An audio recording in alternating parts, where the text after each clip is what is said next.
Hi, guys. Welcome back to Aisha Speaks Truth. Happy Saturday to you all. Today, I have a very special guest with me.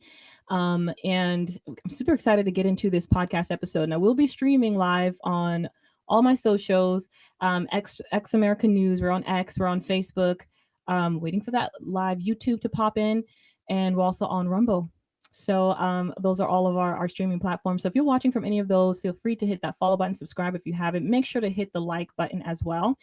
Today is a very special episode because I have a special guest with me. He is running for Republican Congressional District 11 of Illinois, and had the pleasure to sit down with him yesterday and chat with him a little bit about policy and what he's experienced in Illinois, his own experiences, life experiences as well. So he's going to bring all that to the table. And if you're in Illinois, this is going to be a treat for you because you're going to be able to see one of your congressional candidates and hear from them and answer tough questions that we have happening right now in our own nation and pertaining to Israel, pertaining to what we see happening on the left and the conservative movement, MAGA movement, etc. So you can see exactly who your candidates are, and you have you're informed about your decision making when it comes to your vote. And you can vote with clarity, you can vote without bias, you're actually hearing it from the person, and you can also do this research as well. And we go through all the different topics that we're going to chat today. And I'll be popping into the comment section. So if you do have a question, we have a chance to get to that at the very end. Then you can drop a question and we'll get to as many as we can and see if we have our special guest today answer some of those questions. So without further ado, I'm going to go ahead and welcome in Michael Pierce. Michael Pierce, thank you so much for being with me today. Thanks very much, Aisha. It's great to be here. Yes. I was very happy to chat with you yesterday because I love your character, your experience, your expertise, and to bring that to the table right now. And I think Illinois does have a definite, really good candidate in you. So what I'm going to ask first is that you share a little bit about your background because you are a retired military officer who worked in defense contracting after service. So I'd like for you to just share a little bit about your background and how did you come to a place where you are now in the race for candidate for Congress? Share a little on that. Well, it's I went to college in Naperville, Illinois, North Central College, which is in the 11th district. And after college, I went into the service. I enlisted as a chaplain assistant out of Melrose Park, Illinois, which is they assist the chaplains, and so kind of a faith background there. And then after a couple of years, I went to officer candidate school, and I became a signal officer, which is basically communications and all the things that have to do with pretty much with anything with a cord or a plug-in or a phone or a computer. So very, very broad area, radios and so forth. And I worked my way through that from the platoon leader level where you're leading troops. And then I was a company commander. Actually, I had two companies that I led. And in 1998, I was sent over to Germany. I actually ended up staying in Germany in 2012 when I retired there. During that time, I went to a variety of countries throughout Europe. I also went to Iraq from July of 2008 until October of 2009. In addition, after I retired from the Army, I embarked on about a 13-year fight to get my last promotion to go from major to lieutenant colonel because the Army bureaucracy had messed up my boards. So I eventually won that fight, and I'm glad to say I got promoted. So I would say, all in all, did pretty well in that time. I also got some book learning. I got my master's degree, and then I ended up getting my PhD. I wrote my dissertation on the Operation Overlord, which is D-Day, also known as D-Day. And then after I retired from the Army, I kind of did a combination of working as an operations director for a company, and then I went into military contracting, actually at the European Command headquarters, working in various staff sections there. And then at the AFRICOM Command headquarters, which are both in Stuttgart, Germany. So I had a lot of interface with people, very senior level, although I was always the fly on the wall. And then when I came back to the States, and I was like, what is going on? My son went in the Army in the meantime, and he was also actually over in Afghanistan when they did that crazy pullout over there. And I was just, somebody's got to do something about this. Where's the accountability? And what are they doing to our kids? And so that's it in a nutshell. A little bit of what my service was and what brought me to onto this path has always been a desire to continue my service for our country. I was fortunate enough to have a full career and to retire, and I want to be able to serve our nation, serve those who went before me, those who are disabled, our seniors are on their, with Social Security, and obviously our veterans, so, and our communities, and to make it better for our youngsters. Yeah, and thank God your son made it out of that botched operation okay. I do want you to dive a little bit into that because I know you said that that kind of almost, I guess, in a sense, woke you up a little bit to say, like, what is taking place? If we're entrusting our children to fight for this nation, then we definitely need leaders that that prioritize them as well and their life and make sound decisions when it comes to these type of operations overseas. So share a little bit about like what did that do for you during that time? What was going on in your mind? What did that aid the desire for this nation to be for our leaders to be accountable, for our leaders to be more strategic? Like what happened inside of you during that time? Yeah. Huh. Well, I tell you, when I went into the Army, it was just after the end of the Cold War, just the very end of it. And, we had a very big, large army, and it was pretty safe for a long time until they had the Balkan issues going on. And then, of course, we had Afghanistan and Iraq that were going on. But I never felt the kind of concerns um, like a parent does. And when I saw my own son being over there in Afghanistan during that crazy pullout, I was just like, I was mortified at the situation that was on the ground, and the time that he was there, which was a short, brief time, but it was just, I can't imagine anybody walking away from that unscathed. And as a parent, I'm like, these decisions that they make, they got us into this war in Afghanistan in 2001. And here it was 2020, 2021, and my own son was there. Uh, I had I was just shocked that there was less than accurate accountability on what was going on, and in the military we're taught to do things on a certain way, okay, phase by phase, certain conditions met, and then we're going to do this. And basically everything that I saw from that point of view seemed like they just threw out the book and they just did it. Mm, I can't even use the words because we're on a public podcast here, but it was very, it seemed like it was mass chaos. And I feel bad for all the people that were involved who had to follow the orders to leave that way. But it was something that woke me up. It catalyzed me to say, I can't just sit here safe and be in retirement mode. I've got to go out there and apply what talents I've got, and mm, try to work on behalf of not only our soldiers and their families, but on the rest of the American people who have got this kind of atrocious leadership. And because it starts at the top, and accountability should always start that way. You should always be responsible. You make the decision, you should own it, right? yeah. So that's what we're taught. And I don't know where that departure was, but for me, it woke me up to the fact that I'm fortunate. I made it through my time, and now I've got a responsibility to go back and give back to my country, to prepare a way for the young people who are going to follow, whether they go in the military or they're going to go, try to live here. And the more that I started looking into the problems that are going on in America, the more I realized I had a responsibility to step up to the plate. And so that's why I'm doing what I'm doing. It made me just kind of say, okay, enough is enough. That's really good because you have this great experience and the military, and you understand what it means to be loyal and to be faithful. You have to make that oath. And then you see, this operation under Joe Biden that left so many vulnerable that took that oath.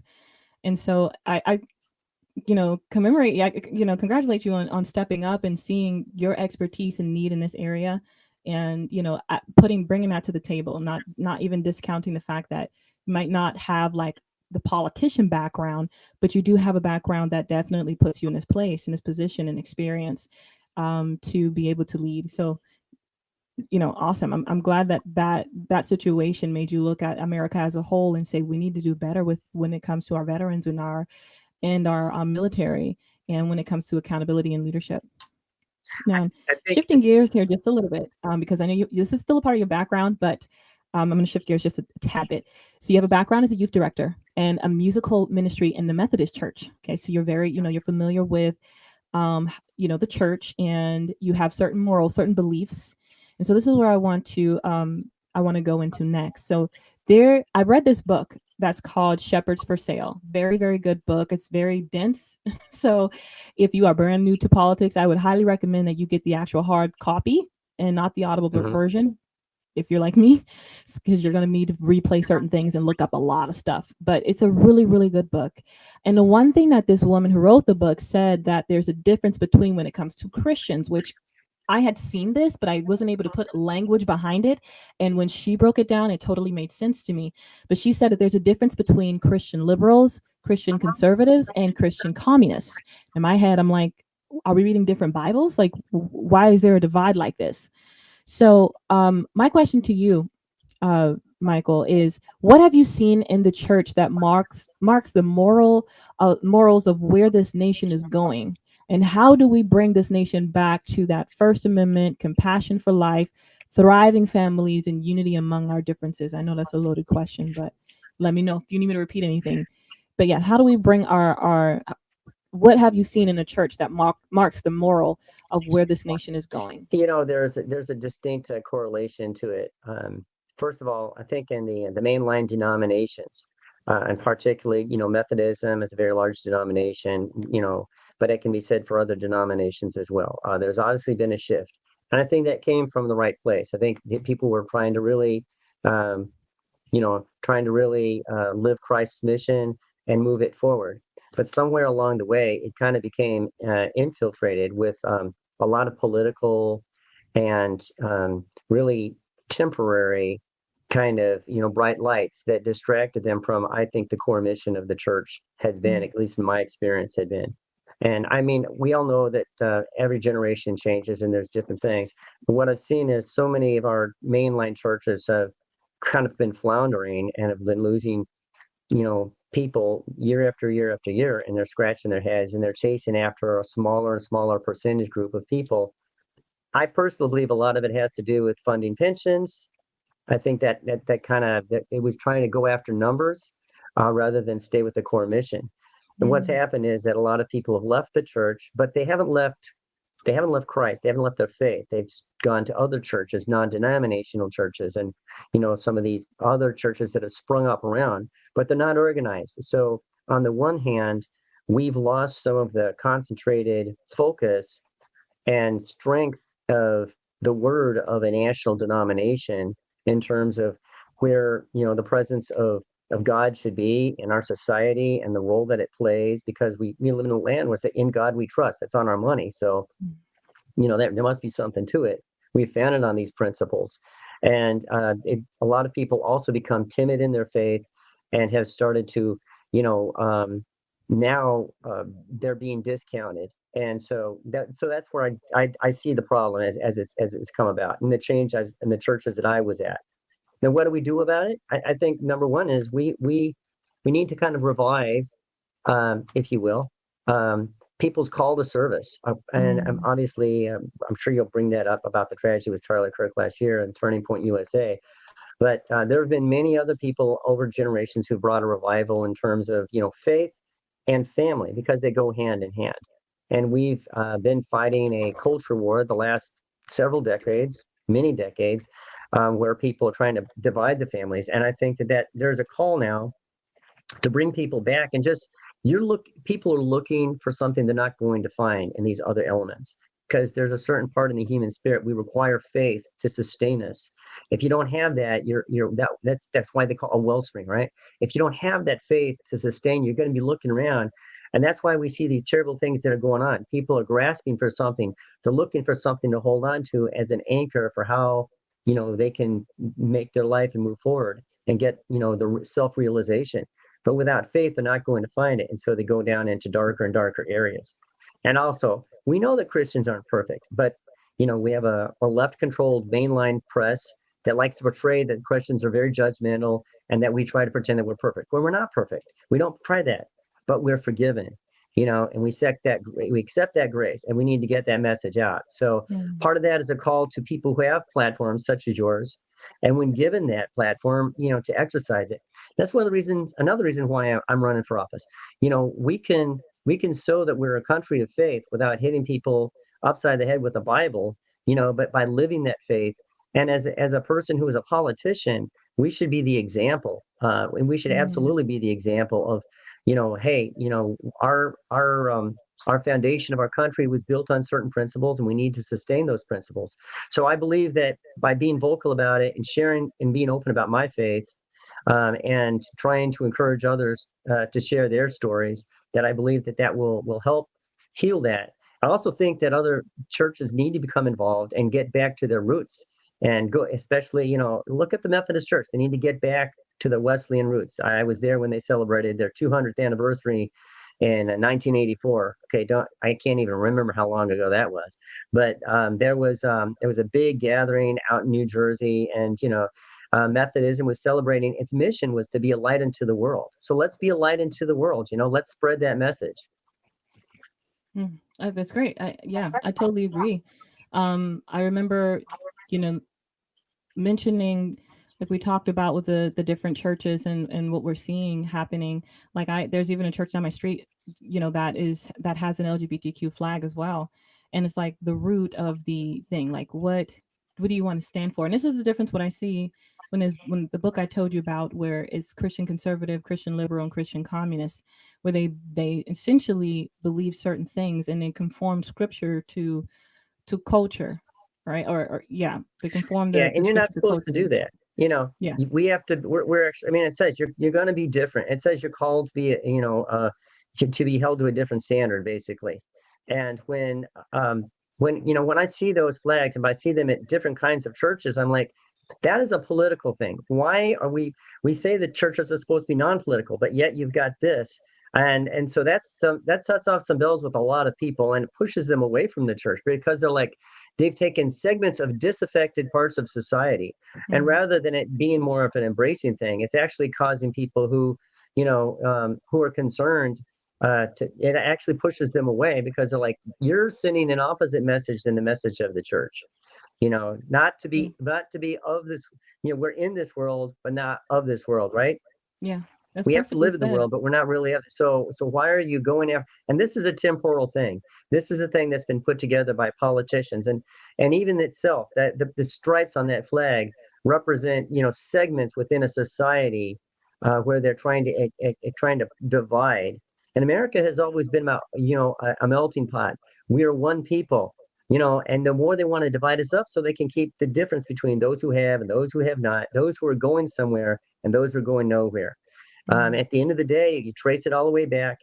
Um, it started off as just, oh, well, we're trying to be a just world, so even from a Christian conservative to maybe a little bit liberal, and then kind of liberation theology. But the problem with the liberation theology was, the people down in Nicaragua are still there. They replaced the Somoza family with Daniel Ortega and his group. And here it is 40 some years later. Guess what? They're still in power. So, it's kind of, it's a head scratcher, right? What they did was, it's just all about infiltrating and undermining our family, our faith, and our country. And so now we're called to be vigilant and to respond in a kind but firm way, and, with respect. But we do need yeah. to take a stand at this point in time. Yeah. Yeah. If we don't take a stand, we'll be just like the world, just like you said, like we're supposed to be in this world, but not be of this world. Like we're supposed to be set apart. I love how you said that, because if not, then why do I even go to church if it just looks like everywhere else? There's no Right. standard, there's no line being held. Yeah. It's called I the think it's perfectly sanctuary, well right? said. You go into the holy sanctuary. So when we go in there, and I was fortunate that every time that I would get sent to a different country, and whether I was in Armenia or the country of Georgia or in Russia, or in Israel, you would always see these churches, and I would then go into these churches. And when you go into places where it's so close to the actual uh, people where these things occurred in some of these places, and where these holy artifacts were found and placed there, and then people who had to fight for 80 years just to be able to celebrate their faith. Okay, and then we have other people here just kicking it in the face. It's amazing to me. People are not appreciating our freedom to have and celebrate, to go to church and to pick which church to which. Yeah. Imagine living in a culture where You have no opportunity to go to church. You have no way to find and express yourself and in your faith and to study the Bible or understanding it. And that's what it was until the end of the Cold War. And so people are trying to sweep that under the rug, and it's a terrible thing. It really is, because people without faith are they get lost. They get lost in life, and then sometimes they get lost overall. I'm going to say this and I'll digress, but I've met a lot of people that are, for example, from Iran, and they come over here and they sound the alarm of what's taking place in their nation because they came over here and they found the freedom that they didn't have, when they were in their own nation.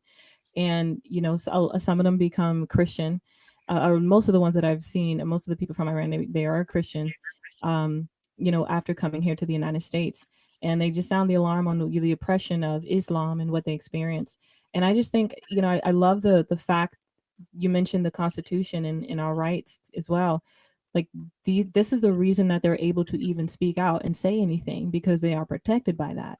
And, again, it comes back to that same thing. Like, we're going to look like the rest of the world if we have to silence people's real free speech, because there's a difference between that rhetoric that we see happening around Charlie Kirk of celebration of somebody's death, which is wild, and we have to pray for our nation. But um, the fact that these people can come over here and be protected and seek asylum and speak out about what's happening and sound the alarm for Americans and politicians to wake up and make policies that protect those freedoms that we have fought for years to have, I think also just shows the greatness of this country and the power that our constitution has, and the difference that it makes in our Yeah, I nation. agree with you. And I'd say 100%. And earlier today I was at an event because I like my motto is kind of like everywhere all at once. That's kind of because I'm a very, very grassroots candidate. That's I'm kind awesome. of like not only grassroots, I'm more like a sprout at this point, but I'm doing my best. But I was I was talking to this gentleman. He was from India. He got to the States about 20 years ago. He's a Christian, wonderful guy. And he was so excited to be able to participate in the political process because he just got his citizenship before the last election. He was finally able to go out and vote as a conservative. And he was so proud of that. I was speaking with him with the local McHenry County Republican group. He's a great guy. He's a perfect example of why America is still that shining light on a hill. You know why they call it the shining light on the hill is because Jerusalem, it rises up, up, up, up from the sea, and they would go, and it's one of the highest places, and they go up to Jerusalem, the city on the hill. That's America's Mhm. founders envisioned us as the new Jerusalem. You know, Yeah. we're the new shining light on the hill, the Washington D.C., that beacon. And so we have a moral responsibility because really like the Hebrew children, okay, we've been imbued with a certain type of spirit. You can always tell Americans, you go out there, and despite all the people who try to put the darkness on us, you can always see the light, even in the darkest. Even if it's a little light, you see that light. It never gets. You always can see that light shining through. And I believe the people who come to this country want to be. Most people want to come here and become true Americans and embrace that spirit. But we Yeah. do have people who are trying to undermine us, and we have to. Yeah. That is where we need to address it. We Yeah. need to ensure that people coming in here believe and accept our values because it's our culture. We're a culture, the American culture. It's not a race. It's not an ethnicity. It's a culture. And then why it's a culture? It's a successful culture. It's one that has Mhm. brought Yeah. our nation to the forefront of all other nations in a very, very short span of time, unlike any other. America has got so many things it can be proud of, and people forget about that. They always have somebody looking back. Well, if you're always looking back, how can you move forward? Mhm. So you look at where we are and who we are, and look at what we're doing right now. Imagine this is all because of America got the world moving in a certain direction, and all of these things that we enjoy in our modern life. America and Western civilization has made that possible. Yes. Yeah, it's very powerful. Ever since 1776, we've been making it better and better and better. We've conquered so much to this point where we are right now. Um, and I think it's important that we fight for those rights, our constitutional rights. It's funny that we're talking about the Constitution, and the left always says that Trump is the one, going against the Constitution, when it's clearly you see it happening from them. They're stretching different laws. I'll just digress there because we could get into that more. But okay, Israel and foreign policy. Let's talk a little bit about that while we're on the subject of international affairs and different countries. You've done some Sure. defense. I've done a little bit of research on your campaign page. You've done defense contracting and short missions to Israel, the Republic of Georgia, Russia, Armenia, among other places. Do you support continued U.S. military and diplomatic backing of Israel? Yes, I do. Yeah. Israel is our only ally in the Middle East. It's the only democracy in the Middle East. Now, there's other countries that kind of fair weather friends, but at the end of the day, the Israelis are the only democracy in the Middle East, and the only nation that really embodies most, if not more, or so the Western ideals that we support and believe in. They're caught in a really a time of a life and death struggle. They've been fighting a seven-front war ever since they've begun. It varies. Sometimes there's more, sometimes there's less, but they've under incredibly difficult circumstances have had to carve out this place, and they've gotten terrible press and lots of lies have been put out about them and what they're doing. But I would just ask, people who have a problem with the Israelis, asking one question. If you were one of these people of the stripes on that flag, do you think where would you rather live? Would you Mm, rather live in any of those other countries or would you rather live in Israel? right. I'm pretty sure that they would say, yeah, I'd rather live in Israel because you know what? In Israel, you're going to be respected. You have a voice. And in other places, not only would they not respect you, they might kill you for Yeah. certain people's behavior or beliefs. Yeah. So from that point of view, that in itself says one of the reasons why we should support them. The other reason is because they're the only country that they got their act together. They are someone who, if we were going to be, we've worked together in operations, and clearly um, Israel is kind of a microcosm of the West in that area. And if Israel were to go down, it also affects the rest of how things. If the Iranians are able to complete their arc of going from their neck of the woods all the way down, and if they were to if there was no Israel there, then Iran would be the main power in that area, and that would have dramatic impact on the rest of the world in terms of oil and many other things. And they've been exporting their Iranian Revolution since 1979 as well. That's caused a lot of instability in the world. So, Israel helps hold the line. They do a lot of things that people don't even realize. And their history, in the short time that they've been there, they've turned that place into many areas that were formerly desert are forests now. Mm, Areas that are a lot of times you go to their cities. It's like going to any other Western city. If you go to Tel Aviv, for example, go into Jerusalem, yet they preserve those Christian sites are now open for everybody to be able to see. That wasn't the case before. So unfortunately, they've had a lot of bad press, and it's just a terrible thing what's been going on there. I understand that, and I have I feel bad for the people um, who whether they live in Gaza or the people who are in the West Bank, and they feel that. But here's the bottom line is if there was no Israel, then that's what they're looking for. They're trying to make it so there is no Israel. And if there yeah. wasn't, then their next site's going to be on us. Yeah. So we need to support them for those reasons. Um, and lastly, it's a spiritual home for around the world, and particularly the evangelical movement is clearly understood, the importance of the Holy Land and why that needs to be maintained so that people can have access to it. Awesome. We're going to get into some more questions on the America First policy and on Israel right after our next sponsor, Your Skincare, which is a brand that I absolutely love. This is one of my top skincare brands that I'd recommend that I've been using now for over 2 years, and super excited to have them as a sponsor on this podcast because I just love their entire line. I have their entire line, yes. So take a look at this ad, and if you have ever thought about having some really good skincare or want to try really good skincare and haven't checked this one out yet, I'm going to 10 out of 10 recommend it. It is up there with like your newest skincare, Medicube, etc. I would probably say it's even a little better if you haven't heard of them yet. They are um, probably like a little over 5 years old, their company. And they've been gaining a lot of traction, of course, on TikTok, like most companies do once they enter. But take a look at this.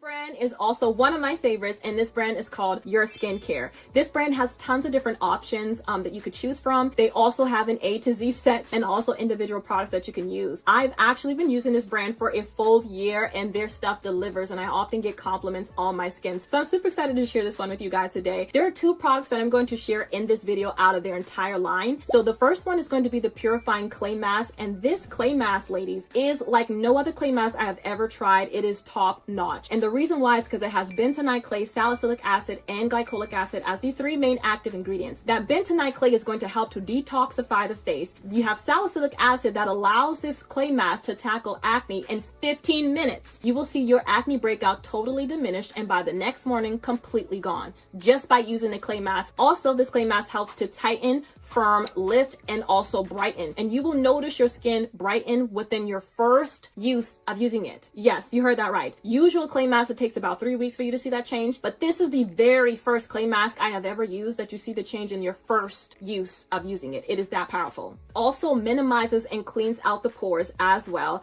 and just leaves you with this beautifully radiant skin. Now, if you have dry skin, it's recommended to use this clay mask once a week, and if you have oily skin like myself, you can use it up to twice a week. I'm telling you guys, when I use this clay mask, I really feel like my skin is set for the next few months before needing to go in with it again. The next product from them is going to be their lip balm. I love this lip balm because it has hyaluronic acid, shea butter, jojoba seed oil as your three main active ingredients, notwithstanding that there are inactive ingredients also that are also all oils. There's peppermint oil, fruit oil in here, raspberry seed oil, etc. Castor oil is also in here as well. So you have great ingredients in this lip balm, and this lip balm is made to tackle fine lines and wrinkles on the lips and also seal in moisture and plump the lips. I love it. And it's not a lip plumper, but it does make the lips look very nicely plumped and extremely hydrated. It is like a fan favorite from this brand. I have to say that all the products from Your Skincare are all formulated for sensitive skin. They're all clean, it's recyclable, it's all made here in the USA, and you can also use any of their products when you are pregnant. I love this brand so much that I had to partner with them. And so I go live on TikTok, and they allow me to do giveaways, and I'm live for at least 2 hours doing these giveaways with my followers, and also live stream exclusive discounts. And these are discounts you can't get if you're not shopping live with me. So ladies, if you do want to hop in and you want to grab some free stuff for yourself, I highly recommend you follow me on TikTok, because that is where it is popping when it comes to all of these brands. Also, check that out. And remember that true beauty comes with living in the peace of God, purpose, and a life full of love and serving others. Again, I hope you enjoyed today's video, and if you subscribe, I'll see you in the next one. Bye. Okay, this is where you can go to check out Your Skincare. I have an Amazon storefront where you can check out Your Skincare. If you go to my Amazon.com storefront, it's Aisha Schreiner. You can use that code Aisha15 off, and it'll give you 15% off discount. Now, if you go to their website, there is the link right there at the top. You guys, I would say screenshot that, and then you can go type it in later. But if you go to the website, they give you a little bit of extra perks if you use my discount. So you'll get free birthday gifts, you'll get free refills. And I mean, some of this line is not like, it's in between, I would say mid-range when it comes to the expense of the product, because the products are really, really good. Some of their stuff is a little up there, but I'm telling you guys, it delivers. And there's also free shipping that you'll get too with that as well. So those are the little perks that you can get if you sign in through that discount account, and that'll be linked to your account going for, for the future purchases. So that way you get those free refills and those benefits when you do purchase their items. They do have a makeup line too that I highly recommend as well.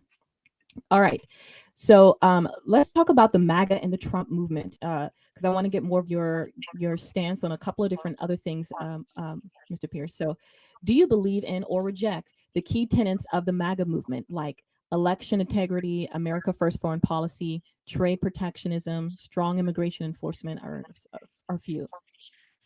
Do I reject them? No, no. I think that those are, those are right on target. Those are just common sense principles. Do we need to go to extremes on everything? No, but I think the term "Make America Great Again" is certainly applicable today. Whether we talk about trade, anybody who's been around for a while has known that our jobs have been shipped off overseas for many years, many decades, and it's not going to get fixed overnight. I would liken what's been happening to Hercules in one of the old tales of Hercules and the Gordian knot, where he has to go in and he just takes a big old axe and instead of pulling the knot apart, He's basically gone in and he's touched it. So why do they tell that myth? Why do they tell that story? Because at certain points, sometimes things are so convoluted and so complex that sometimes you do have to go in and kind of cut it and then rebuild it. And I think that the circumstances have gotten to the point in a couple of areas where that's kind of what needed to be done.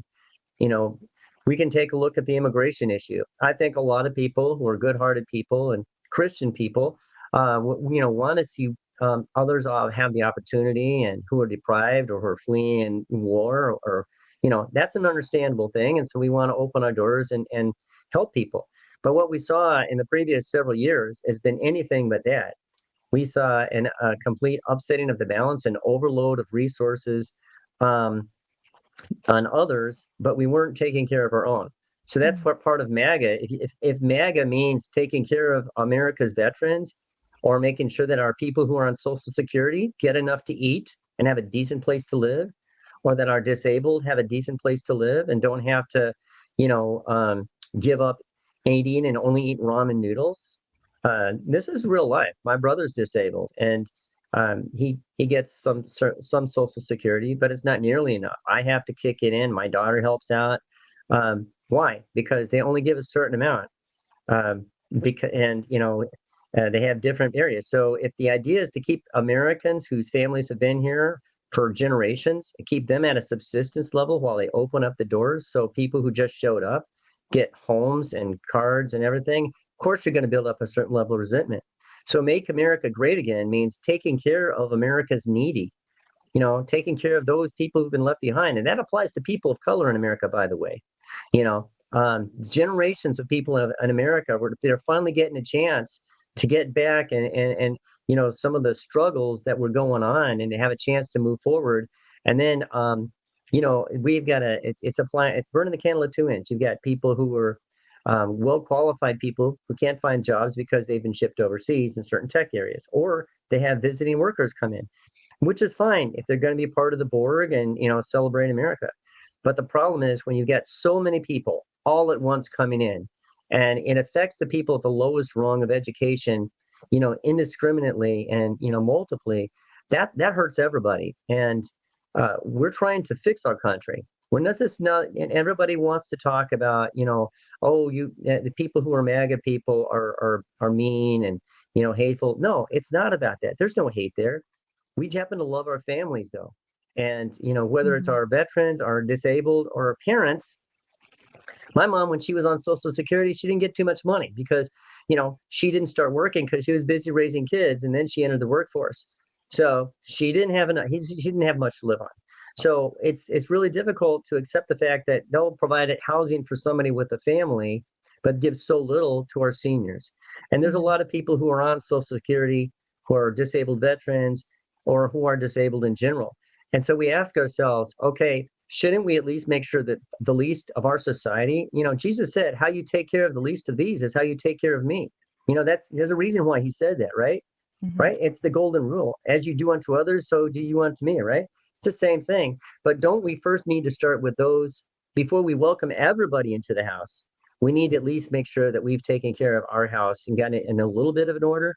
And I'm afraid that what's happened the last several years, and the tone has been such that whenever a nice candidate put things in a more kind and pleasant way, they'd always bash him. They'd call him the kind of names they call Donald Trump.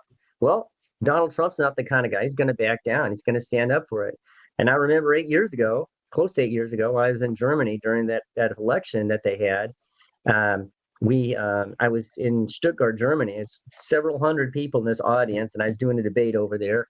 I was working as a contractor over there, and they, I was in a sea of blue. I was the only guy wearing a red tie, and I was up there on the stage explaining to people why America wanted the MAGA, because it's typical. We've forgotten the people who are the workers, the people who make this country what it is, our parents' rights, our children. They've forgotten about Americans and had everybody focus on everything but the really important things, the big rocks of life. And that's all what we're asking. That's what MAGA is. MAGA is putting the big rocks back in the jar. And once we get that back, then we can talk about this other stuff. So that's really at the bottom line. That's great.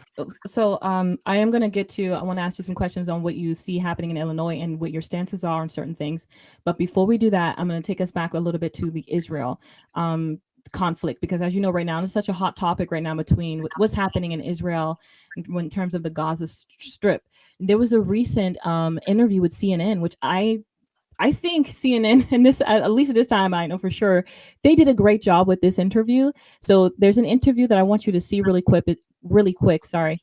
It's with CNN, and he is interviewing. This guy's interviewing the leader, one of the leaders of Hamas, and I want to get your reaction or your thoughts on this clip to see where you stand on Sure, this. sure. Go ahead and roll that clip. Hamas recently announced that Israeli hostages have been spread out throughout Gaza City ahead of and amid now this planned Israeli invasion of Gaza City. Is your intention to use those Israeli hostages as human shields? No, we never use these people as shields. No, we never use them.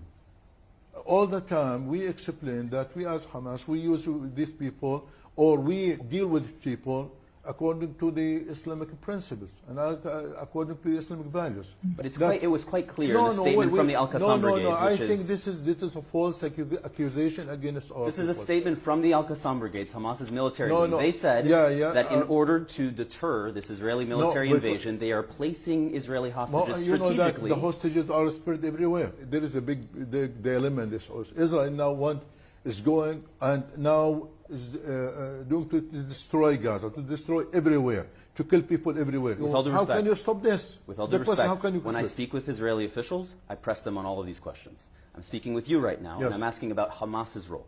And Hamas just announced that it is holding these Israeli hostages in strategic locations around Gaza City, moving them above ground, while Israel is carrying out an invasion. Is the intention to use these hostages as a human shield? Israel should stop targeting a civilian. If you are treating the Israeli hostages in accordance with Islamic law, as you claim, why not give the Red Cross access to those hostages to assess their condition? Look, the situation is very complicated. As we declare, of course it's complicated, but that's not the answer to my question. I am as Hamas, I am ready to release them tomorrow. All of them. Why not give the Red Cross access? This is something that the families, that the Red Cross has been asking for nearly 2 years now. The situation is very complicated. The security situation is very complicated. It's not easy to get access for these people. Have you tried? It is not easy now. Have you tried? It is not easy, as I told you, to give them access. The security situation is very dangerous. Thoughts on this Hamas leader? Yeah, unfortunately, well, one thing that he did say that it was probably true. It's that it's complicated, and that's probably the only thing that out of that whole statement, whatever that was, that word salad. The bottom line is, what Hamas did on October 7th, and when they went in there, and now has been, it was atrocious. It's like if they went into an American city and just slaughtered everybody out of nowhere. It's contrary to even talk about Islamic law and stuff. I'm pretty sure that, and I'm not Muslim, okay, and I think there's a big difference between a Muslim person and a person who's is radical Islamist. Okay, so there's a distinction there because there's many fine people. But let's talk about that. When we talk, the Israelis are in there because they are holding their hostages in the hostages' body. And the leadership of Hamas has to be held accountable for what they did. Yeah. We cannot backtrack on that. America didn't backtrack in 20 years after it went into Afghanistan. It was supposed to stop that stuff. We were then there for many, many years before we even got Osama bin Laden. So multiply that by what they did over in what they did when they crossed the Gaza Strip and they went into Israel. They only want to kill the Jews. They don't want to have an Israel. They don't want a two-state solution. They want a no-state solution. So Hamas is an armed wing. They had a chance to go in there and set up a mini organization, a country, a small one, but one where they had a viable chance to show and demonstrate what they could do. And they've blown it. They killed people. And now around the world, there's this big cacophony of people crying for the two-state solution, as if what they did is somehow swept under the rug. Mm-hmm. That can't be swept under the rug. I was just reading a book about World War II yesterday, and they killed in one day in Poland as many Jews as have, Palestinians have died in this war that the Palestinians started, and that they could have simply stopped if they'd have just let the hostages go and their leadership be held accountable for what they did. So I can't. Of course, there are human hostages, and of course, it's going to be something that the Israeli government has to make that decision ultimately. But if they don't take care of it now, it will never go away. Yeah, A it's long gonna time happen ago, there's a again. movie called The Time Bandits, and they got rid of all this evil. But at the very end, there's this little tiny charcoal in there, and it was still burning. If you don't get rid of the evil, it will always come back. And every time the Israelis have pushed back and they fought things back, and then they let it go, and then they keep coming back because this is a cause of hate that's against them. It's a cause of anti-Semitism. This particular group is out there to eradicate them and eradicate all Jews around the world. And if I may, if one of the big things that talk about, oh, well, these people are colonists, they're not even Jews, they're not even from here. Okay, well, if that's the case, then why did 6 million of them get slaughtered in Europe? If they're not, if they're not the Jews, well, then why did you kill 6 million of them in Europe and around the world? Why did you kick them all out of your countries? So there's no argument on that. The Israelis, it's a small speck of land, smaller than New Jersey. I think that we need to stand up for principles. It's not about them. It's about the principle of it. At the end of the day, you can't allow somebody to go into your country, take 200 of your people, and think that you're going to get away with it. Otherwise, you have no nation either, and they'll lose their country if they give up. Anyway, that's the Mike Pierce take. Thank you. So let's put up that asset on October 7th. It's thank you. There it goes. That one, no business as usual, escalate for Gaza. Have you seen this? Yeah, I think I heard something about it, and I'm not. The Chicago area has very large population of Palestinians, and I don't have anything against those people from that part of the world, and I don't have it against people who want to stand up for their civil rights. But I do think that a lot of people are being misled and they're being manipulated, and groups are backing them because at the end of the day, if you really take a look at it, if you do take a look at things from an objective point of view or even a subjective point of view, it's just not making sense. I mean, again, they could stop this tomorrow. They could have stopped it. They could have stopped it 2 years ago if they had just, one, don't go in, and number two, if you just stop with and give back the hostages, and get the leadership up who will arrange all of that. And people somehow forgot all about this. They're only fixated on this, talking about the cause. Well, you're never going to, you're not, that cannot be the start of the basis of any type of approach to a workable solution. So I'm sorry that they're going to be doing that because I think they're being terribly misled. Yeah, they on their website, there's not only do they have this protest, up here, but they also have there's another flyer that says, why aren't Plitzer and Johnson actually standing up to ICE? So it seems like there's a lot of things within the MAGA movement that this group is pushing back on, like And isn't that different interesting? policies within the MAGA movement. So it doesn't, And just isn't seem that like interesting that they bundle those things together, right? They bundle ICE trying to stand up for people. I mean, they've been arresting criminals. It's pretty clear because I've heard so many. They list what these people have done. So several weeks ago, I had a family member of mine, distant family member, cousin, but passed away because of fentanyl. They've been bringing drugs into our country and they're killing our people. That's why we want to get these people out of here. They're bringing drugs in. They're trafficking people. And yet now it's all combined into this thing with the Palestinians. So it's all, at the end of the day, it's part of a larger movement, an aggregate, if you will, that's trying to undermine our way of life. And it's got multiple actors who have different interests, but who's at the moment they're aligned. So it could be the Chinese, it could be the people from Qatar, it could be the Palestinians. Yeah, go all ahead and of put these that are flyer. working Go ahead and put together. those back up again on the screen. Sorry to cut you off, Michael. Sure. I just want, because I love what you're saying. People have to be aware. You can't just take these stuff at face value. For example, Black Lives Matter sounds really, really good on the surface until you actually do some deep digging and you find out that this is a Marxist movement. What did they do with the funding that they got? Black Lives Matter, I heard somebody should stand for uh big something about Buy mansions. large I can't remember what it mansions. was, but it's like Yeah. buy large mansions. Thank you very much. Yeah, because that's what you saw they did with the money. So you have to be very careful with what you align yourself with, and the Bible is very clear about that as well. And so this just telling us different places where they plan on having these protests. But I encourage you guys to look into this further, because sometimes you'll see people on the streets. I don't know if you've seen this, Michael, but I'd seen interviews on TikTok and on YouTube Shorts, etc., where somebody will go and interview someone from the left on why they are doing the protest, and they can't even articulate why they're standing up against a person.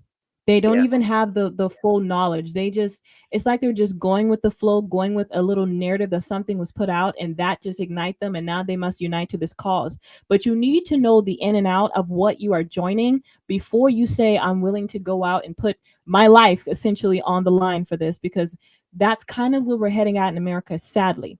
It's not just necessarily about a peaceful protest to make a change.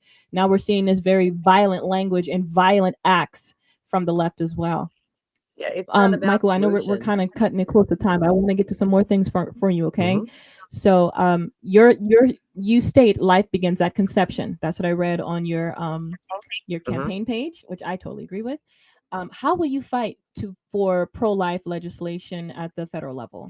I really think a lot of it has to do with the national level funding, but also about education.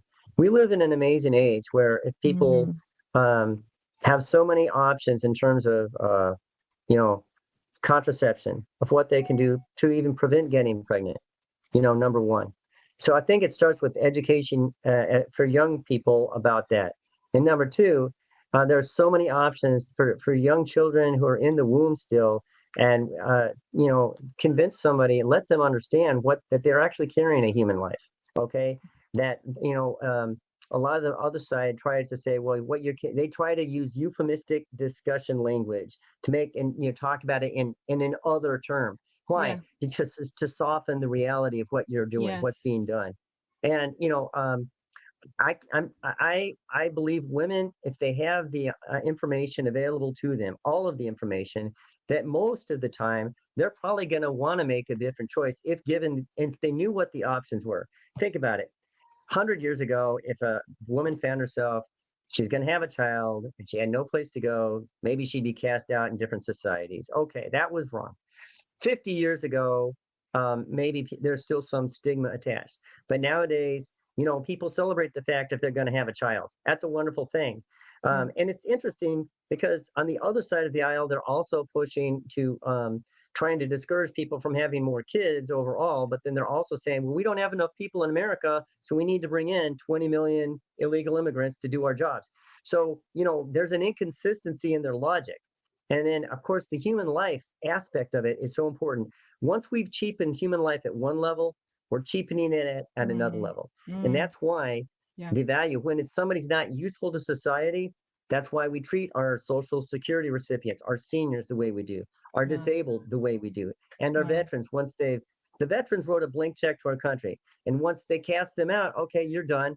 Okay. And then now they're getting ready to reintroduce a euthanasia bill in Illinois. So, in those books that they used to talk about, people should refresh and read through them again. Brave New World, Anthem, 1984. Look at the society where we're at right now. And if you don't want to do that, things are going to the point where it's going to be, Logan's Run, where at the age of 28, they say, okay, well, now you're not, we'll keep you around until you're going to come into liability, and then we're going to cut you loose. So we've got to stop this now. And that's why it's so important to address these issues with education, to talk with people and let them know the full implications of the decisions they make. And I believe that would help a lot. Now, I was not expecting your answer to be education. And I think it's brilliant. I When I was in the school systems, well, when I was working for someone, I worked as an abstinence educator. Abstinence educator. That was my last job before going into business for myself. And I love that job. We talked about instead of just contraceptives, but educating them on abstinence and backing that up with science. So that the company was funded, so that means that it couldn't have been just a religious thing. It had to be backed by science, right?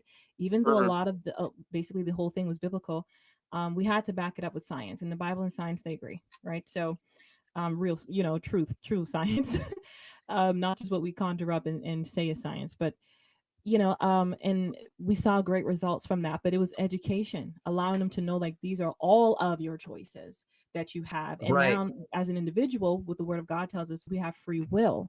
So we are now responsible for the choice that we make, and we have the opportunity, the beautiful opportunity to make a choice, right? And then we have to live with those consequences. So I love that you said that education was something that was very, very vital to a pro-life stance. And I 100% agree with that. Because then you have the full knowledge of everything. The word of God says that my people die for lack of knowledge. I just agree with you. And I think it's great that you said that. I was not expecting you to say that, to be honest, but I feel it's very pretty. strongly about it. I mean, I have 3 daughters and I have 2 granddaughters right now. I know, but I also know many people who found themselves in situations, and they all chose life, and I think their Yeah. lives were so much better for it. Um, but again, we want people to have that education so they can make that choice, knowing the physical implications, but also the long term implications for the mental Yes, health, the their emotional fruit health, of and your their action, spiritual which health. I want to get to Right. that next, because you mentioned when we talked about the abortion and how that seed of just saying, oh, we should accept it, that we should allow it.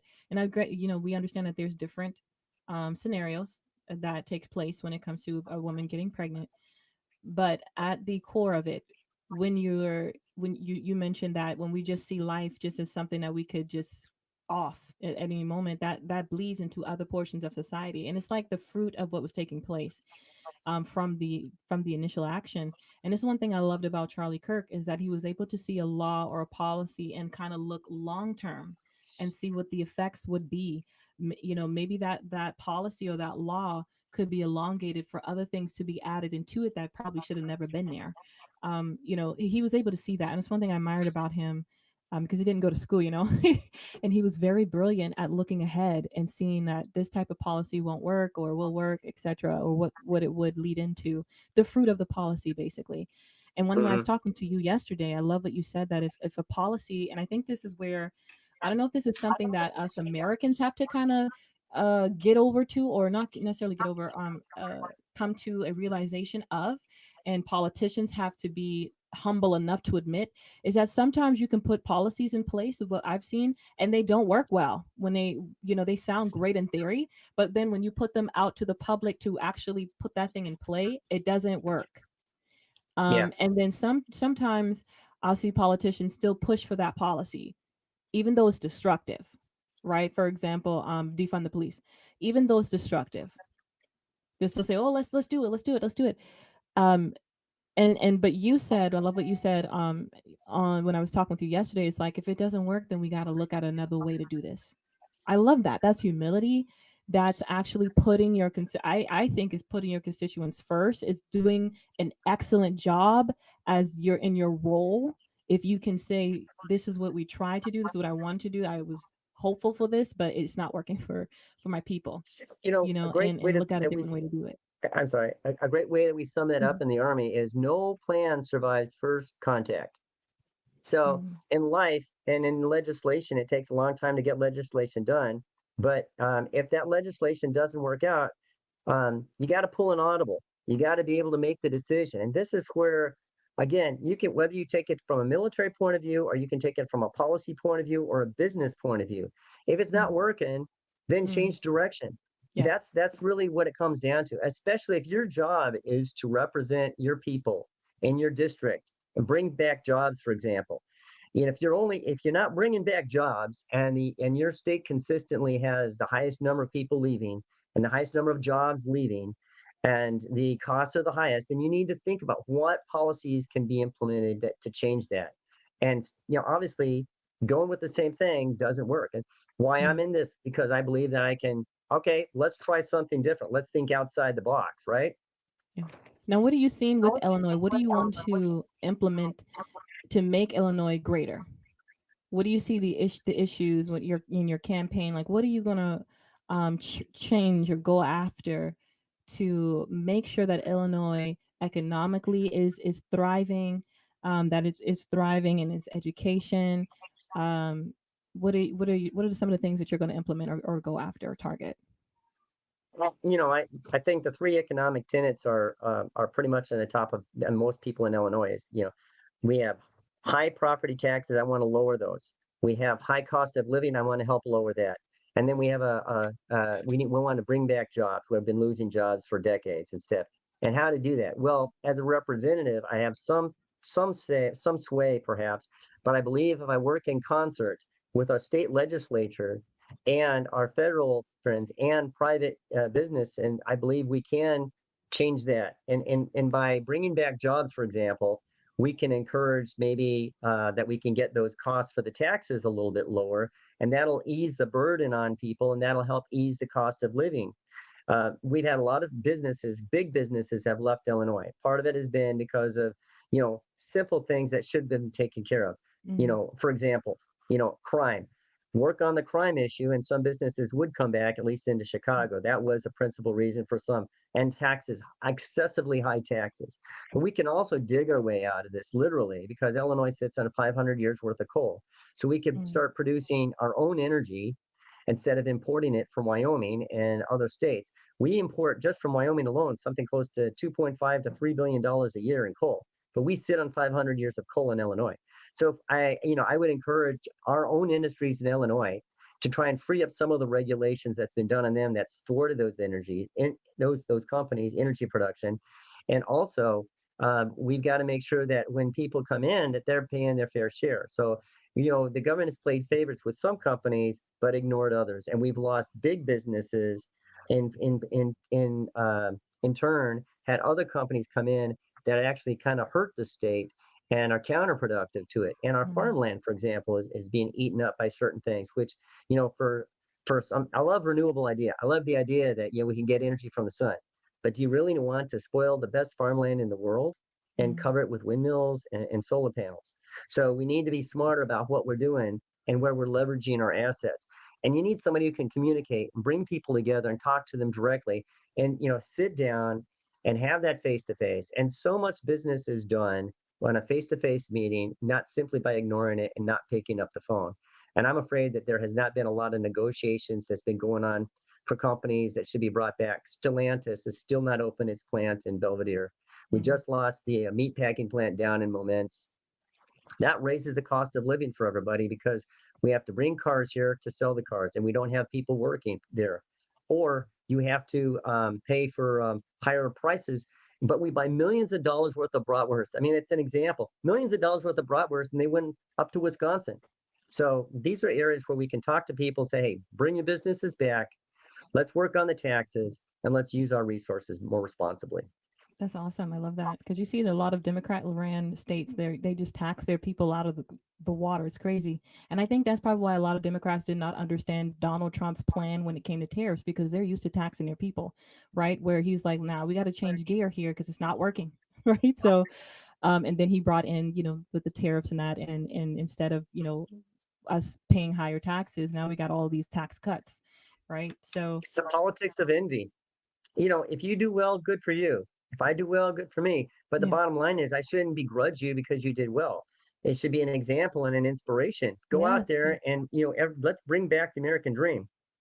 That's what I'm running for. Bring back that American dream. It's possible, but you have to do certain things: accountability, responsibility, faith and family. I love that. Now, so we hit on those. We hit on accountability. We talked about faith a little on faith and family, which I'm going to get a little bit more into that. And then we talked about the economics, which great, bringing back the jobs and using the coal, using the resources that you have in Illinois to do that as well. Encouraging those businesses to come back by the taxation, which we saw that with Trump, and it actually worked because now what we have billions of dollars in tariffs revenue now because of what he's done in such a short period of time. But I want to talk to you about parental rights. So we saw the push for DEI, transgender, woke agenda in our schools. So what should be taught and prioritized, you believe, in schools? And how will you protect parental rights? Okay, actually, that's kind of a twofold question. I'll start off with schools.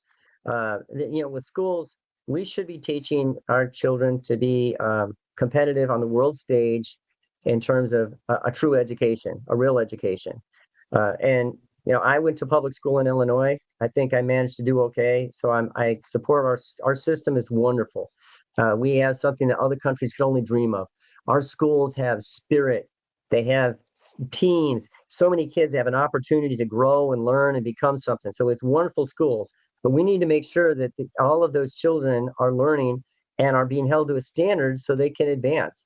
If it's a question of motivation, there's no motivation if they're just going to simply move you forward and say that person has to be able to graduate. No, the person has to face reality. The earlier they face reality, the more that they can adapt to it and overcome. Right? Whole Clint Eastwood: adapt, improvise, overcome. Right? If you're not, look, I had the worst handwriting in the whole grade school.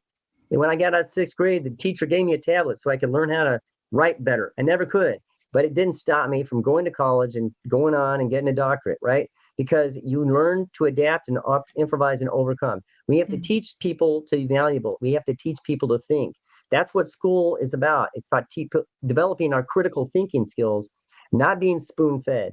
So we have to take our schools and turn them into learning places and not indoctrination places. The second thing is, as far as parental rights go, as a parent, we have the final say on how we rear our children. That's a non-negotiable. That's it. That's as obvious as everything else. And it floors me that we have people who are trying to interject themselves into how parents raise their children and how they educate their children, and both of those areas, particularly in this new kind of brave new world thing of the gender dysphoria that's been going on, and affirming that rather than trying to help people.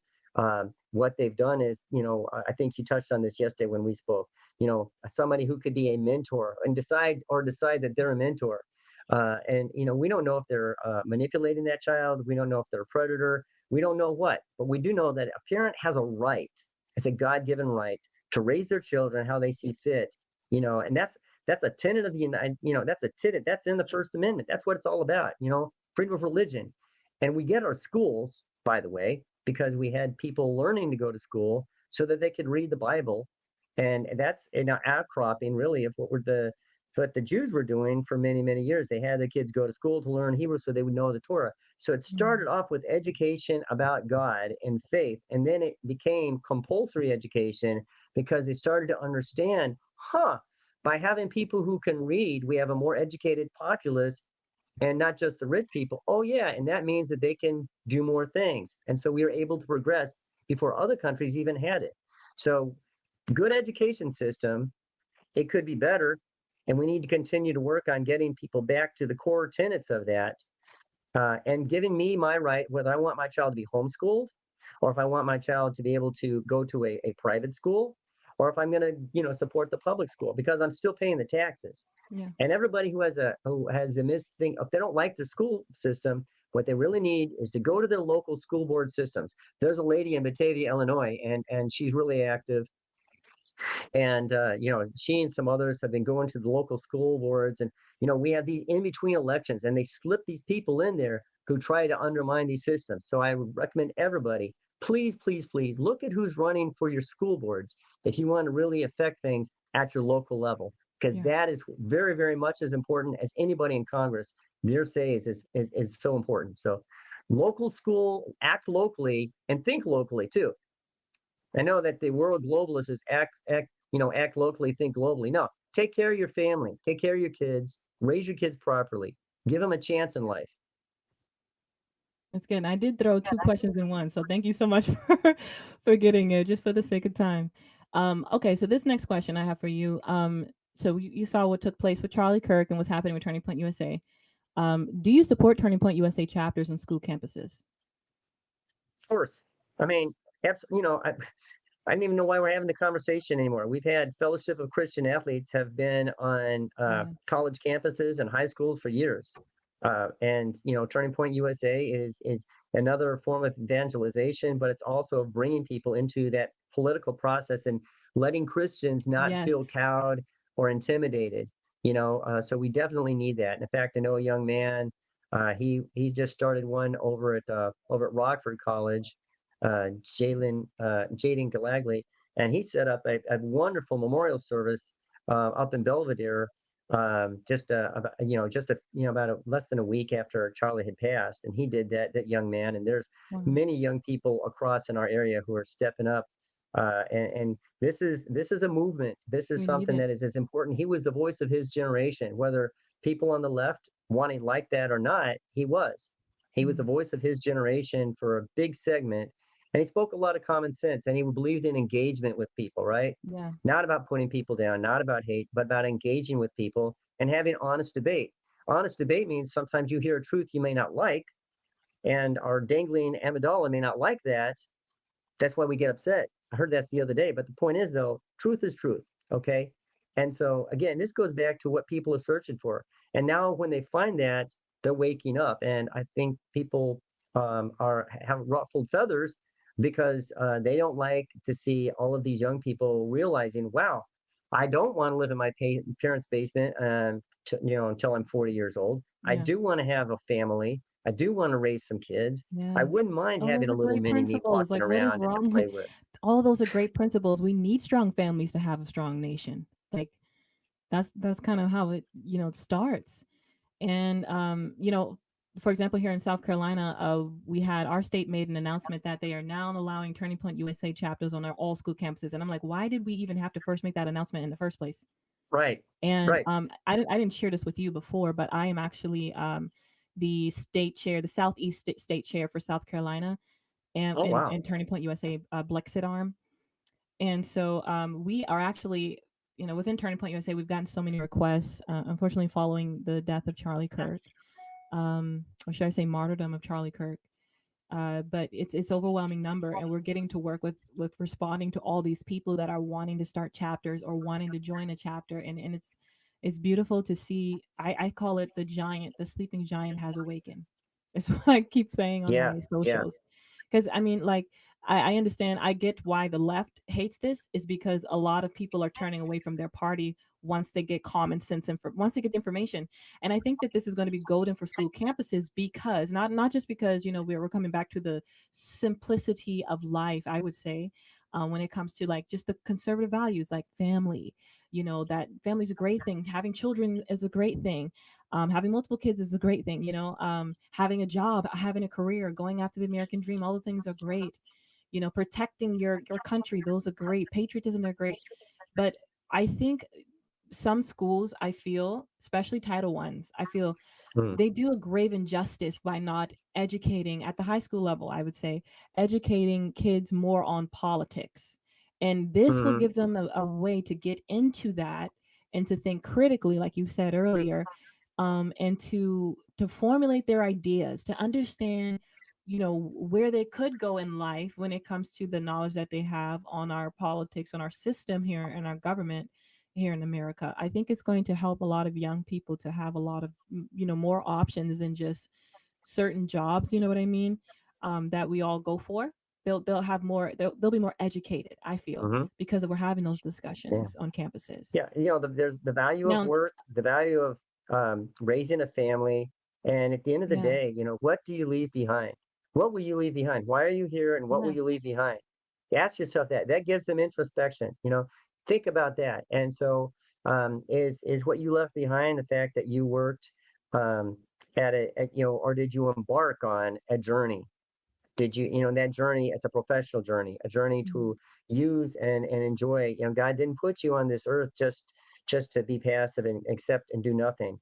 yeah, We're here for a purpose, and whether it's to prepare the way for others, or whether it's to do great things, or even if it's small things, but if you do them well, those are the things that's why you're here. And to mm, share in that nurturing spirit and bring others forward and in faith, but also in common sense, and make the world you're living in a better place. That doesn't hurt either. yeah, And yeah, I think that what they have been trying to get us off track. They've been very concerned. They tried to shoot the president a couple of times. Now they got to Charlie Kirk, and there may be others, but we've got to hold that line and stand up for our values. and be proud and in our spirits and be the lions of Judah, if you will, that we're called to be. And we're grafted onto that seed, so we can say that we're lions of Judah as well. Yes. So, To our faith. with the Turning Point USA, chapter, since we've gotten over 62 reported, probably more now, but the last report I saw was over 62,000 requests for new chapters to start in Turning Point USA. We see another club brewing as well, as the John Brown Club. I don't know if you've seen this, but it's trying to Yeah. recruit people to go against Turning Point USA and insult Kirk's movement of conservatism. What are your thoughts on the operation and movement of the John Brown Club and others like it pushing this propaganda? Well, 120. Thank you, Mike. Sorry, correction. We got over 120,000 requests for new chapters in Turning Point USA. I'm doing I know I'm state chair and I got the inside, but I'm doing my best to stay up on this because we have a lot happening in Turning Point USA to bring you guys the accurate numbers. So I'm grateful for Michael. Mike's and the other Michael, my producer in the background, helping me out with these numbers. So thank you for that. Mr. Pierce, if you can let me know, what are your thoughts on, so I'm going to repeat this. What are your thoughts on the operation and movement of the John Brown Club and others like it pushing this propaganda? Well, I mean, as the tone connotes, John Brown was a guy who led a rebellion. So these people are a far left organization it's a leftist organization, and they're out to undermine everything that we're trying to do and what Charlie Kirk was trying to do. And they're trying to make that their answer, I guess, if you will, to to Turning Point USA. The problem is it's such a negative message, and from what I gathered, I know that recently that was up on Georgetown campus, as I recall, that they had a lot of posts up. I mean, this is, there's a big difference between sharing one's faith and letting people have a discussion than people who are outwardly calling for violence and stuff. I mean, this is nothing new. It's been going on for years and years. It's been a tug of war. It's a tug of war in a culture way.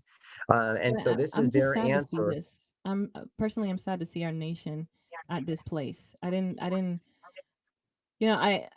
didn't think we would get to this place where you would see people just outwardly celebrating somebody's death, whether or not you didn't like him or agree with him because of what he said or whatever. But to celebrate somebody's death, that's a whole new level. Like, that's just a whole new level of demonic. Like, to just, I mean, and like we talked about earlier, the fruit. Like what is the fruit that your party is producing? Because we saw with Charlie Kirk when he died, what was done? Prayer vigils. I mean, we had that happening all over the place. There wasn't any rioting, any smashing of businesses and all that. And I saw something circulating where people compared Charlie Kirk's memorial and how we were responding here on the right to like someone like George Floyd.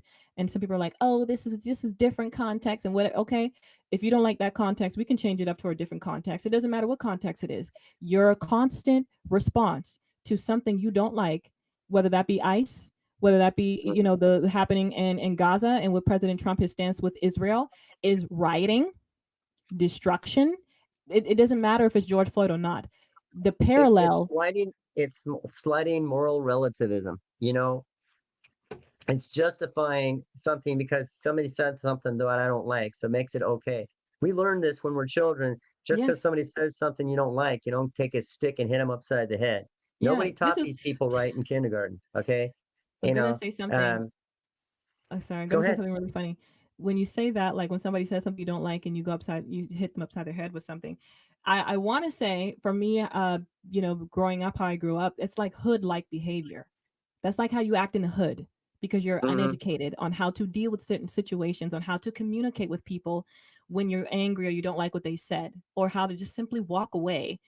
And just even knowing the laws when it comes to assault, all that's buried when you're in the hood. Like it's just what it is. It's ignorance, and that's what you're seeing. That's what you're seeing from the left, and they're trying to normalize this and make it okay. Yeah, use your words to express yourself and formulate logical arguments so that you can prove your point or make your point heard. But instead, their instant reaction, their go-to mode, their default is to smack or smash or grab things like a 3-year-old who can't talk yet.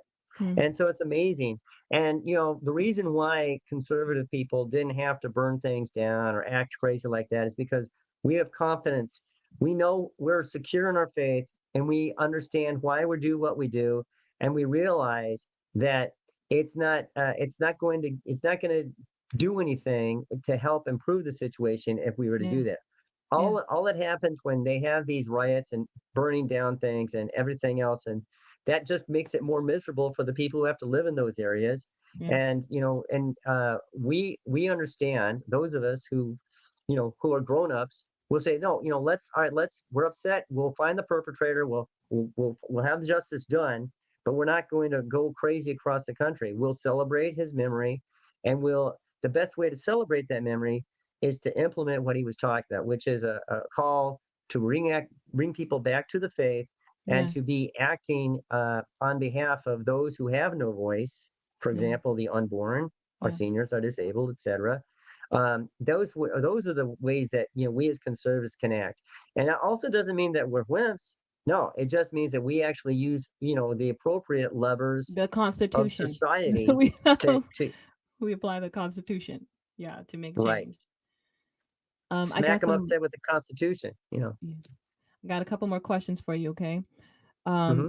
okay. So, what is? I'm gonna ask you this first, and I'll get into a little bit more, I guess, detail when in this question. So this is the next question. We're gonna go under my area of governance.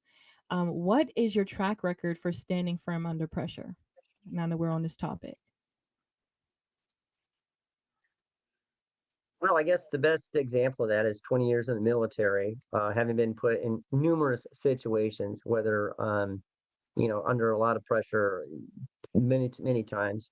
I can't say that I was in the type of combat like you see in a war movie, but I was for 15 months in a very uh, toxic atmosphere.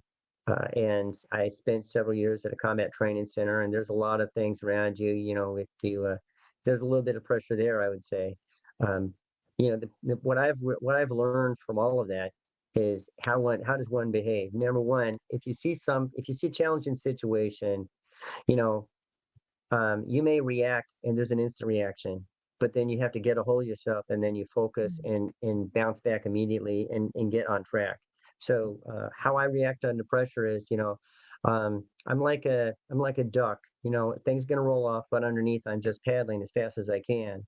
And you got to keep working and go. Don't get stuck on stupid. Okay, that's also another thing. That's a doctrinal term from the Army, and that what that means is, look, you go to plan B, and if plan B's not working, go to plan C. You have to know what your north is, where the center of gravity of what you're trying to get done. And if something presents itself that's going to block that, then recalibrate and go around it and find another way. That means you bring other people involved, or if you try a different approach. So that's how I act under pressure. I Mm. look at the situation, I identify what's going on. I can, instantaneously, if you will, develop courses of action, and then compare those, and then I implement that. And if you do that over a number of years, you learn how to do that fairly quickly. But it's a very, very Mm. simple way. It's a problem-solving process, and it's one which comes with years of experience and maturity. And after um, I guess after a lengthy career working both in the military and as a military contractor, I did learn a few things about how to act under pressure, and whether it's from working for a major general and even having to be his driver and not know how to get to the right place, how to get to the right exit at the Frankfurt airport, or if you're 3 miles from the line over in Georgia from the Russians, you learn to act under pressure. It's all Yeah. good, and smile and wave, boys. Yeah. So I did try to dig up some things on you. I tried to find any controversy surrounding you, whether that be like an online call out that I've seen from a lot of the different candidates here in South Carolina, and I couldn't find anything. So my question to you now is, how will you maintain consistency when faced with pressure from party leadership or donors? Well, the good news on the donors thing is I don't have any to speak of that are, in any position to influence me. I've pretty much been a grassroots campaign myself. I hope that at some point we'll get a few people to come on board. But I'm very secure in my mission and my ethics. I'm a former officer candidate, which is different than other people.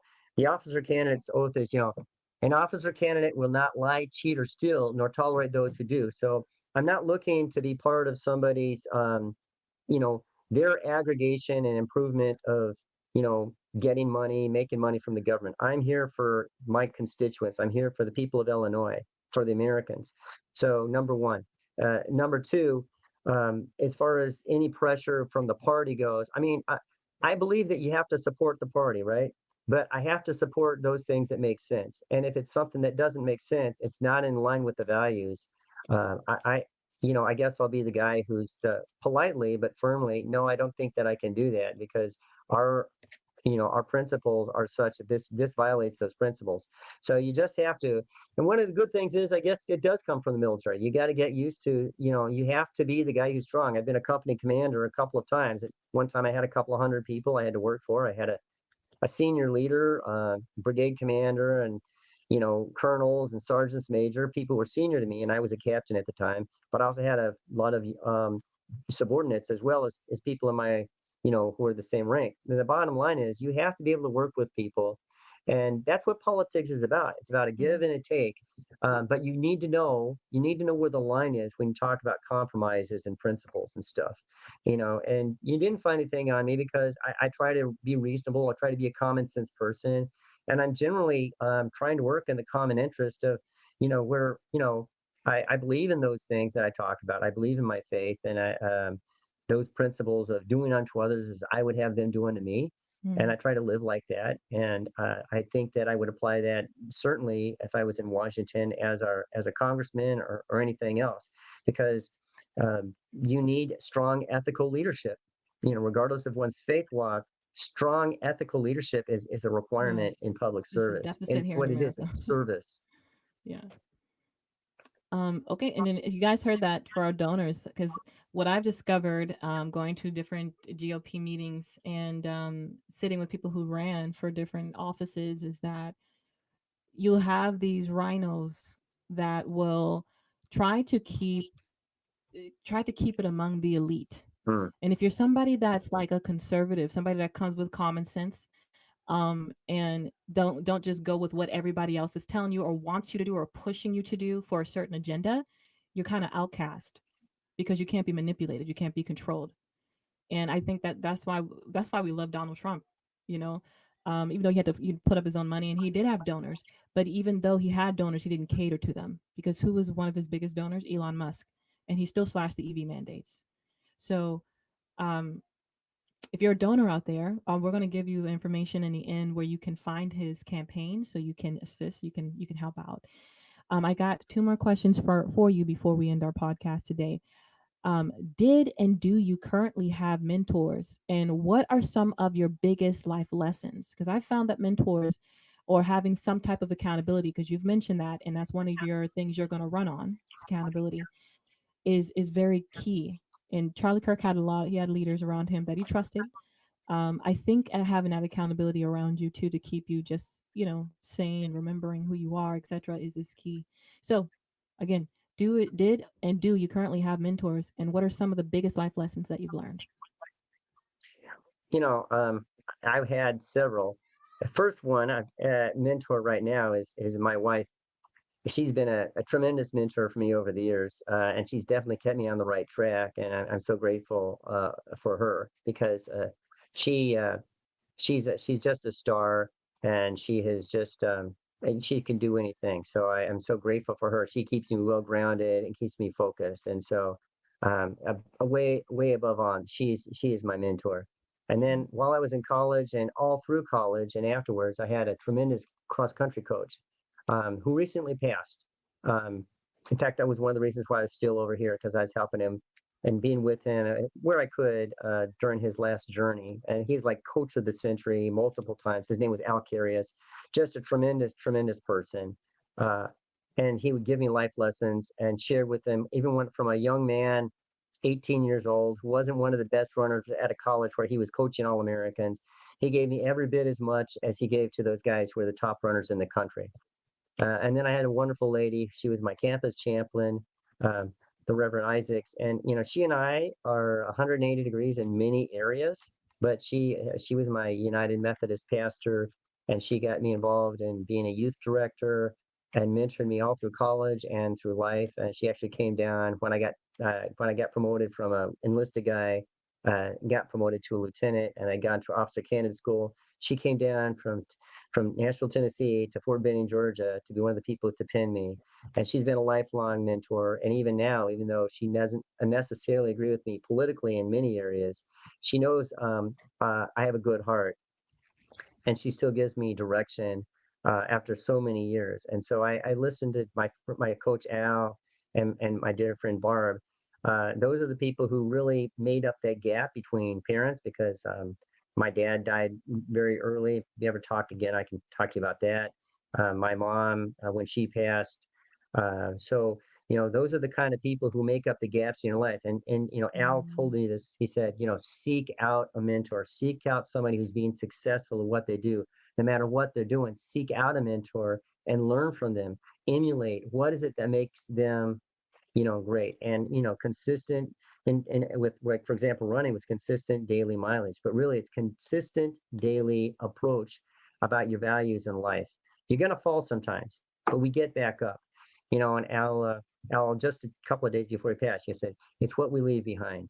So, I've been taught to the value of the people around me, to maintain my faith, uh, to work for the common good for everybody, to put others before myself. And by doing that, I've actually done pretty well for myself. But I've learned that from my mentors. Thank you. Okay. My last question for you. What can the citizens of Illinois expect to see from you as Republican Congressman of Illinois? I think they're going to expect a guy who's an energetic advocate on behalf of every citizen of Illinois. I am representing all people of Illinois. I've lived in most of the socioeconomic rungs, except the very, very rich people. But I've been at the pretty far down. I've lived in a lot of mixed communities of people from multiple backgrounds, and gone to school with them, and I've worked with them. And my time in the Army has given me tremendous broad experience internationally. So I know where people are coming from. And I understand people's frustration, even when it comes to the Israeli-Palestinian conflict. I can understand that. I can relate to people. I try to be a peacemaker. So they're going to get somebody who's an energetic, authentic person who may not have the answer they like all the time, but who's working on behalf and who's going to do their very best for them with every ounce of strength that I've got. This is my mission. And I think that there's a reason why God gave me this kind of energy and this kind of focus at this time in life. And so it's my honor to run, and hopefully it'll be my honor to represent them. Yeah. Now, you did write a book as well, right? Yeah, Can you tell it's us a called The little bit about Overlord that? Effect. It's about Operation Overlord at D-Day.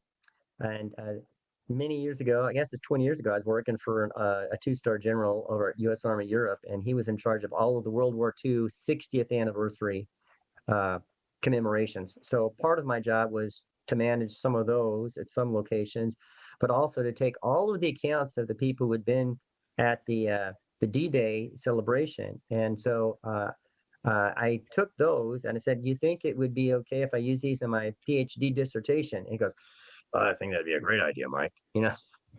It's like working for my grandfather, right? So he was a very well-read man, also a PhD, and he is actually on my dissertation committee, as well as Dr. Susan Sharp.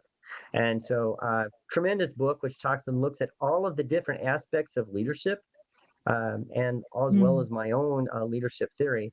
And we don't do enough to recognize and help people take that next step in their leadership journey. And there's a lot of people who one wouldn't think that they're leaders, but they can be leaders. And so I really enjoyed working that. As I've said, I wrote it while I was in Iraq, and I was actually done 6 months before anybody else in my entire PhD cohort completed theirs. So Wow. was never a top student, but somehow I was the first to defend and complete the dissertation. So something must have happened. I don't know. I haven't done that since, but anyway. Great. That's awesome. So you guys can find his book on Amazon. And that's what I ended up looking it up myself. So you can find it on Amazon. You can purchase it there. And if we want to, if there's someone that wants to donate to your campaign, where can they do that? Well, we have our website, which is vote Pierce for Congress.com. That's my website. And I also, if they want to email me, it's pierceforcongress@gmail.com. So it's either, there's two different ways people can get a hold of me. And we're happy to get, any type of donation is fine. My wife said, enjoy spending your Corvette money. So she won't let me buy a Corvette, which is fine. I did get a chance to buy a truck now that I'm back in America. We had that discussion. They don't drive a lot of Dodge Rams over in Germany. And so I'm glad to be back and have a real truck again. And I'm just glad that people want to email me, and they can go to my website, and I have a Facebook, LTC, then RET, Mike Pierce for Congress. So those are a couple ways people can get a hold of me, and if they want to donate, that would be wonderful. We're going to be sending, as things ramp up, we'll be trying to push that more and more. But the most important thing is I want people to know that I'm a voice and an advocate for them. Mm. Yeah, I think you'd make a really great congressman, to be Thank honest. you. Um, It's been okay, guys. wonderful talking to you. You're Yes, outstanding. Wow, so you're on fire as well. So I know you're going to do great things. thank you. And I'll have to have you on again as well, especially as we get closer to those election periods. Um, Mike, if you can go ahead and put up that last asset. So, guys, actually, um, are you on any social medias where people can find you? Well, we are on Instagram, and the handle is I've got I think it's Michael David Pi 4. I think that's the Instagram one. I'm on X, and we're going to be bringing some more out. And of course, right now, primarily it's been Facebook, and we will be having some TikTok things. And I've also got at my Facebook, I also have a kind of a question and answer interview that's on there already, so people can learn about me. And at my website, there's I give a pretty in depth overview of my own personal journey as well as my positions on all of the areas that I'm running for. So I think you need to be as transparent as possible. And I'm known as also known, not only am I the hardest working candidate everywhere and all at once, but also I'm a very coachable candidate. So I am also open to people's suggestions and how I'm presenting myself, or other than might keep it a little shorter. I'm working on that, but I try to be focused and really convey the spirit and meaning of my words. I think you're very well articulate, and I love the way that you explain things and break down things so people can get to know you more. And I think the website, I read through that. It is it's dense. It gets to all of the things you believe and you stand for and why. I think it's very well done. Your campaign website. Yeah, it's you can find a lot of people. You can, if you find him on it is, let me pull it up here. There it is. Vote Pierce for Congress, and it's the number four. So VOTEPIERCE 4, the number four, Congress.com. That's where you can find him in everything about his background, and about what he stands for and what he's running on can be found there. And he goes into a lot of detail about his stances, which is great. It's great for a candidate for you to find everything in one place. Um, Okay, well, Michael, thank you so much for being with me today. And again, I hope to get you on the podcast again. Um, Again, especially as, like I mentioned, as we get closer to the election period, I would like you on a few more times, so we can share about what's happening and the news and get your I perspective would on love those things that. too, so people can know you more. Thank you so Yeah, much. I really appreciate it. Have a you're wonderful welcome. day, and best to you, and take care of those little ones. Thank you, Michael. Go ahead and put up that last asset. Guys, if you want to follow me, you can follow me on TikTok, X, YouTube at Aisha Speaks Truth. On Facebook, it's Aisha Schreiner. My Amazon storefront, Aisha Schreiner. So this is where you can find all of my exclusive interviews as well as my podcast here on X American News, which is awesome. And then also we'll have Michael Pierce on again, so you can know more about him. And again, guys, if you got questions for any of the for Michael Pierce or any of the candidates that you see me bringing up from South Carolina as well, you can ask, and I will bring those up during our podcast live, so that where your questions can be answered. So again, Michael, thank you so much for being with me today, and I hope you have a great rest of your day. I want to bless your campaign, and I hope Thank you you win. so much. God bless you as well. Thank you. See you guys next week.